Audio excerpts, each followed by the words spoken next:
আসসালামু আলাইকুম ওয়া রাহমাতুল্লাহ।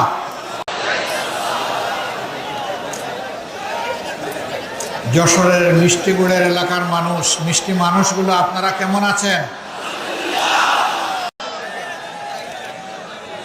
24-এর 5 আগস্টের আগে আপনারা কেমন ছিলেন? ভালো ছিলেন না? আল্লাহ তাআলার মেহেরবানিতে এখন ভালো আছেন? আলহামদুলিল্লাহ রাব্বিল আলামিন। ওয়াসসালাতু ওয়াসসালামু আলা রাসূলিহিল কারীম ওয়া আলা আলিহি ওয়া সাহবিহি ওয়া আহলি বাইতি আজমাইন।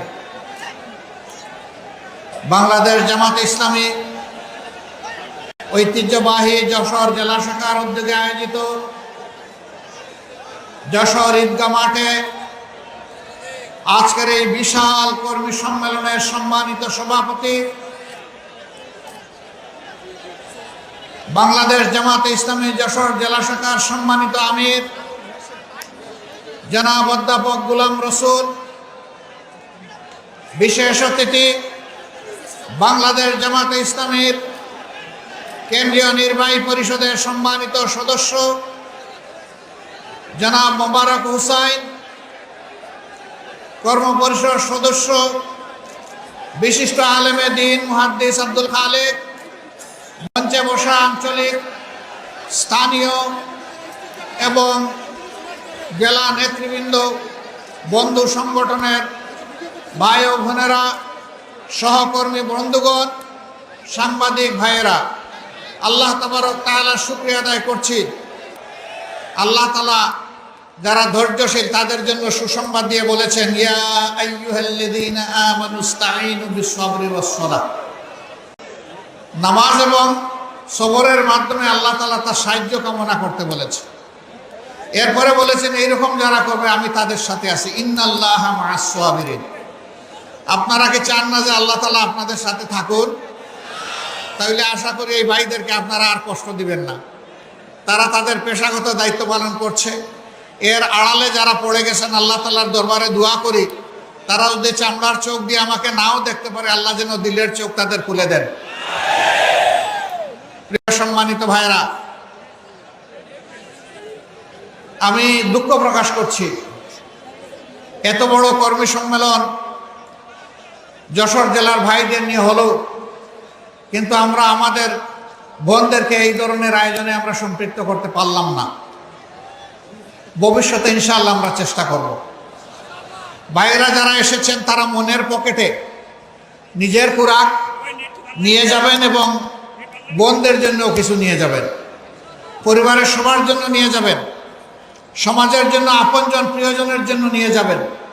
তাহলে ঘাটতি ইনশাআল্লাহ কিছুটা পূরণ হবে। আমার প্রিয় সম্মানিত ভাই ও বোনেরা, বাংলাদেশ আমাদের প্রিয় দেশ। আল্লাহ তাআলা মেহেরবানি করে এই দেশের আমাদেরকে জন্ম দিয়েছেন। সুজলা সুফলা আমাদের প্রিয় দেশ, মাটির উপর সবুজ, মাটির নিচে খনিজ পদার্থ, জল ভরা, পানি ভরা। আল্লাহ তাআলা অনেক নিয়ামত আমাদেরকে দিয়েছেন। এদেশের বাতাসেও নিয়ামত, কিন্তু আমাদের কিসমতের একটা জায়গায় ঘাটতে রয়ে গিয়েছে। এটি আমাদের কারণে। এটি হচ্ছে আমরা সৎ নেতৃত্বের, আমানতদার নেতৃত্বের নিয়ামত থেকে এই জাতি এখনো বঞ্চিত থেকে গেল। এই জায়গাটা পরিপূর্ণ না হলে আমাদের প্রিয় জাতি সত্যিকার অর্থে মর্যাদাপূর্ণ জাতি হতে পারবে না। 24 সালের 5 আগস্টের আগ পর্যন্ত বাংলাদেশে ছিল দুঃশাসন এবং দুর্নীতিতে পরিপূর্ণ। এই দলটি অতীতে যখনই ক্ষমতায় এসেছে এদেশের মানুষের উপর প্রতিশোধ নিয়েছে। তারা দুঃশাসন এবং দুর্নীতিতে দেশকে ডুবিয়ে দিয়েছে। এবারও তার ব্যতিক্রম হয়নি, বরঞ্চ গায়ের জোরে একটানা 15.5 বছর গদি ছিনতাই করে দেশ শোষণ করার কারণে এবারকার যন্ত্রণাটা, এবারকার জুলুমটা ছিল যে কোনো সময়ের চাইতে অনেক বেশি। আল্লাহ তাআলার দরবারে দোয়া করি, আল্লাহ তো চাইলে যে কাউকেই হেদায়েত দিতে পারেন। আমরা তাদের জন্য আল্লাহর দরবারে হেদায়েতের দোয়া করি।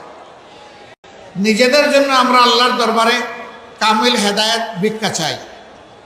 আল্লাহ যেন আমাদেরকেও কামিল হেদায়েত নসিব করেন। বাংলাদেশের সমস্ত মানুষকে যেন হেদায়েতের জন্য আল্লাহ কবুল করেন। প্রিয় ভাইয়েরা, তারা কি করেছে নিশ্চয়ই আমি আসার আগে সহকর্মীদের মুখ থেকে আপনারা সব শুনেছেন। আমি ওই কথাগুলো বলে আমার সময় আর নষ্ট করতে চাই না। শুধু আল্লাহর শুকরিয়া এতটুকু আদায় করতে চাই যে কল্পনাও করে নাই বাংলাদেশের মানুষ, বিশ্বের মানুষ, যে এই ধরনের একটি ফ্যাসিবাদী রেজিম, একটি শাসন এই বছরের আগস্টের 5 তারিখ শেষ হয়ে যাবে। এটা কেউ আমরা কল্পনা করি নাই। আসমান জমিনের মালিক বাংলাদেশের জনগণকে, মজলুম জনগণকে এটা উপহার দিয়েছে। আলহামদুলিল্লাহ রাব্বিল আলামিন। এর সমস্ত কৃতিত্ব আল্লাহ তাআলা। জমিনের কৃতিত্ব 18 কোটি মানুষের, মজলুম মানুষের। নেতৃত্বের কৃতিত্ব আমাদের গর্বের সন্তানদের, যারা রাস্তায় নেমেছিল তাদের একটি দাবি আদায়ের জন্য, কোটা সংস্কারের দাবিতে। এই দাবিকে সরকার পুরানা কায়দায় গায়ের জুড়ে হেলমেট এবং হাতুড়ি বাহিনী পাঠিয়ে গুলি আর বন্দুক দিয়ে দমন করতে চাইল। রংপুরে আমাদের একটি সন্তান, সে বুক খুলে ডানা মেলে দাঁড়িয়ে বলেছিল, বুকের ভিতরে তুমুল ঝড়, বুক পেতেছি গুলি কর। তার আত্মবিশ্বাস ছিল, সে সঙ্গত, ন্যায়সঙ্গত দাবিতে ছাত্র সমাজের সাথে রাস্তায় নেমেছে, যুব সমাজের সাথে রাস্তায় নেমেছে।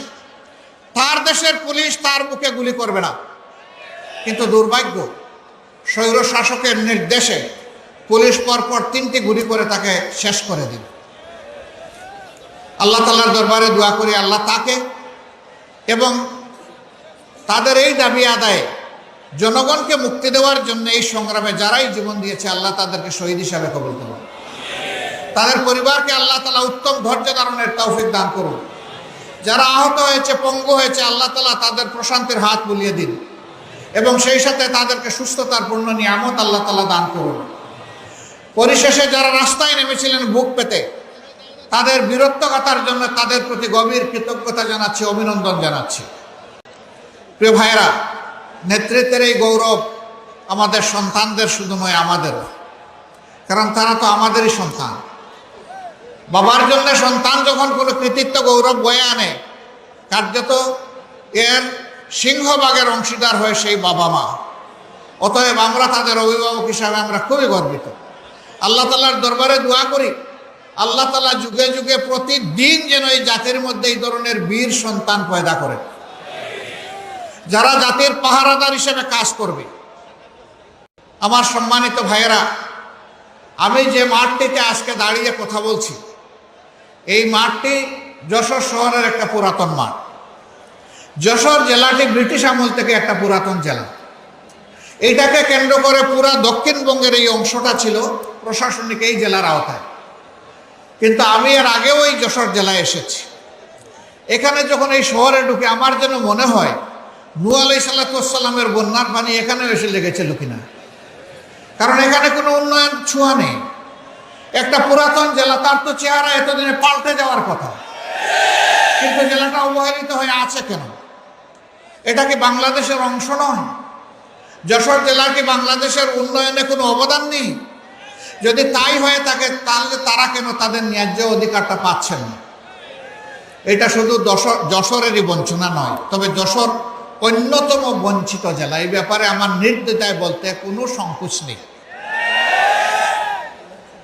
হ্যাঁ, এখানে মেডিকেল কলেজ হয়েছে, একটা বিজ্ঞান প্রযুক্তি বিশ্ববিদ্যালয় হয়েছে, এখানে আরো অনেক কিছু হওয়া প্রয়োজন। এই শহরটাকে কেন্দ্র করে একটা নগর গড়ে ওঠা প্রয়োজন। এটা নাগরিক সমাজের একটা প্রাণকেন্দ্রে পরিণত হওয়া প্রয়োজন। এত বড় শহর, তার মধ্যে ভালো একটা পার্ক নেই, ভালো কোনো জলাধার নাই, খেলার কোনো উন্নত মানের মাঠও নেই। কেন এই বিধ্বস্ত দশা? কেন? কারণ একটাই, মানুষের বিবেক যখন কাজ করে না, মানুষ যখন আল্লাহকে ভয় করে না, তখন ক্ষমতাতে বসার আগে মানুষের পা ধরে চুমু খায় আর ক্ষমতাতে বসে গেলে মানুষকে ভুলে যায়।